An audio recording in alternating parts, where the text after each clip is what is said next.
Les menaces n'étaient pas pour une seule fois, en fait. Ils s'engageaient à cesser nos opérations. On ne peut qu'être inquiet pour la suite, en fait. Ils repassent une deuxième fois, nos assurances ne nous couvriront pas. Là. On est à Sainte-Brigitte-de-Laval, où se trouve la compagnie Noge Hébergement et Machinerie des Cimes. Il y a des chalets locatifs ici et cette année, les propriétaires ont perdu leur déneigeur et se sont dit, pourquoi pas se lancer en affaires avec une compagnie de déneigement. Ça semble assez inoffensif. Alors pourquoi est-ce qu'on en parle? C'est que ça a lancé une série d'événements absolument rocambolesques et même assez effrayants. Quand on a commencé à faire des estimations puis à regarder les contrats qu'on avait en main pour les 2 rues acquises, on s'est rendu compte qu'on n'allait pas faire les chiffres qu'on était supposé faire puis qu'on devait étendre notre territoire pour être capable de rentabiliser l'achat des tracteurs et tout ça. Donc, on est allé nous-mêmes faire de la prospection. On a agrandi là, ici notre clientèle et là, c'est là que tout a commencé, si on veut. Là.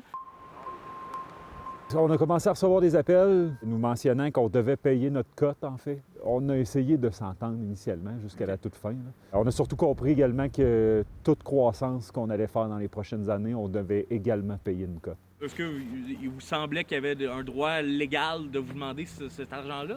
Écoutez, on était des novices en déneigement. Là. Moi, je suis plus du genre à acheter la paix, là, comme on dit. Fait que c'est sûr que je dis à Dominique jusqu'à un certain point, on peut là, donner un montant, puis on va passer à autre chose, là, moi, la chicane. Mais à un moment donné, quand on a compris que ça pourrait se répéter dans les années suivantes, là, on a décidé de commun accord qu'on n'allait pas laisser passer ça. Et là, c'en est venu carrément vendredi dernier à des menaces, c'est ça que je comprends? Des menaces à notre rencontre, mais les plus claires étaient des menaces immédiates. On parle dans les prochaines heures directement sur nos machines pour nous empêcher de faire la tempête à venir, celle qui nous a frappé dimanche dernier jusqu'à lundi. Et là, on arrive à justement les événements de ce week-end. Peut-être commencer, qu'est-ce qui s'est passé? Les tracteurs partaient, démarraient dans la journée, mais quand ils sont venus pour faire la sortie là, dans les alentours de minuit 45 peut-être, les tracteurs ont démarré, mais ensuite ils ont tous éteint. Là.